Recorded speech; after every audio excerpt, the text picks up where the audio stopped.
There was a point where T.I. was caught with massive amounts of weapons. This was like the third time he was going to jail. Most people would have gotten football numbers for this. And he was accused of snitching at this time. Now, Big Meech is desperate to get in the music business, right? He's locked up at this time. But he puts out this big statement that T.I.'s not a rat. He pulled his paperwork. He's clean. But people weren't really talking about that. He made some type of deal because when he came out, he was doing Crime Stoppers and all this different stuff to, stop crime. He made some type of deal to get a year and a day.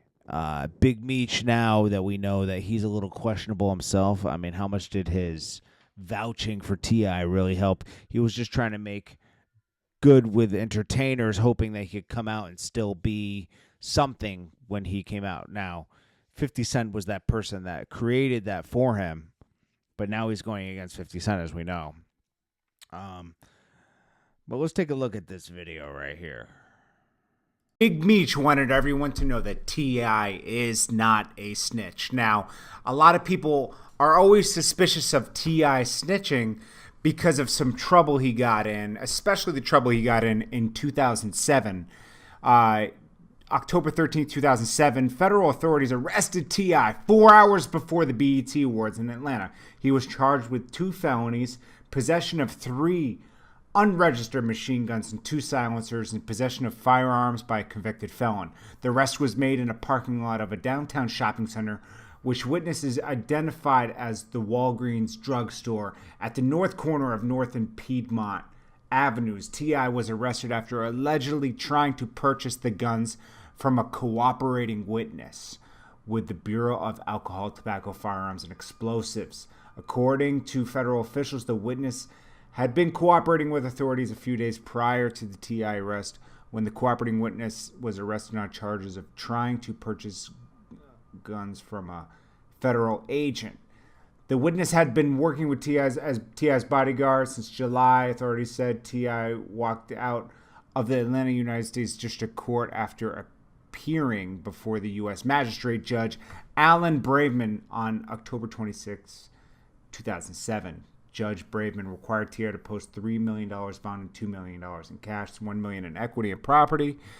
And then he was on some house arrest, and then he only got I think he only got a year or 2 or something like that. And people were most people that were caught getting that much guns, right, would do 10 years, So he did a lot of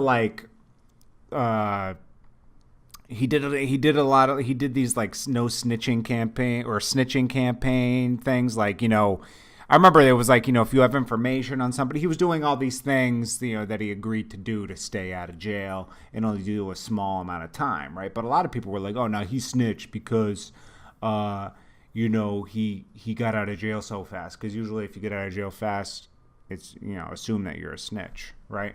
Big Meech, right, said, no, he is not a snitch. The letter went out from Big Meech to everybody, to the world, right? And he said, there is no person in the federal state system that can say anything that T.I. Clifford Harris snitched on them.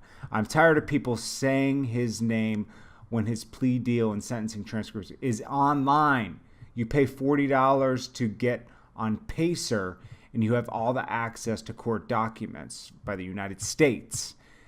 Meech letters to everybody. He said he's 100% stand-up dude, and all that snitch talk is just talk.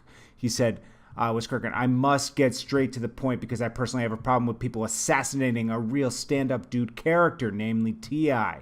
Talking about he is a snitch when we are living in an information era where there are absolutely no public record of this man being a snitch.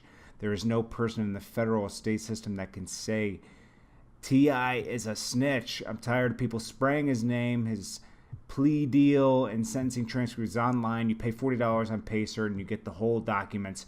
They also show you any motions or appeals that have been filed within 48-hour period. The government would never hide the fact that T.I. is a snitch because they would want the world to know that they broke him, like they broke Sammy the Bull, Nicky Barnes, Rayful Edmonds, Alpo, and Frank Lucas, who snitched on his own family members. As far as the Ohio incident in which his friend Philent got killed, TIP was subpoenaed to the court and only said a van pulled alongside and started shooting. He did not see the shooter or who was shooting. From my understanding, the shooter's own brother snitched on him. To sum it up, I put me, the real Big Meech, and the whole BMF family on the line for T.I. Clifford Harris is 100% solid, authentic dude. And then he signed off. Now that means a lot because Big Meech, now this is older, but Big Meech, okay, is, you know, he went to jail. He's doing like football numbers, right? And he didn't snitch on anybody. He could have gave up his connect and got less time, but he didn't. He's in there doing his time. So it means a lot coming from somebody like that. A lot. So even my friend Shorty Lowe, right? Now, his only problem with T.I. was he didn't believe he was from Bankhead. You know, there's no arrest record of him in Bankhead, he said. You know, and I don't know him from being from Bankhead, and I am Bankhead. That's the only problem he had with him. He liked the music, and he never said he's not a real guy. He just said he's lying about where he's from. That was his biggest problem with T.I. But as far as, I mean, you know, if Big Meech is standing up for T.I., that means a lot. And, you know, I just wanted to put that story out there. I know it's been out there, but, you know, re-bring it up. Let me know what you guys think about T.I. There was a point where T.I. was caught with massive amounts of weapons. This was like the third time he was going to jail. Most people would have gotten football numbers for this.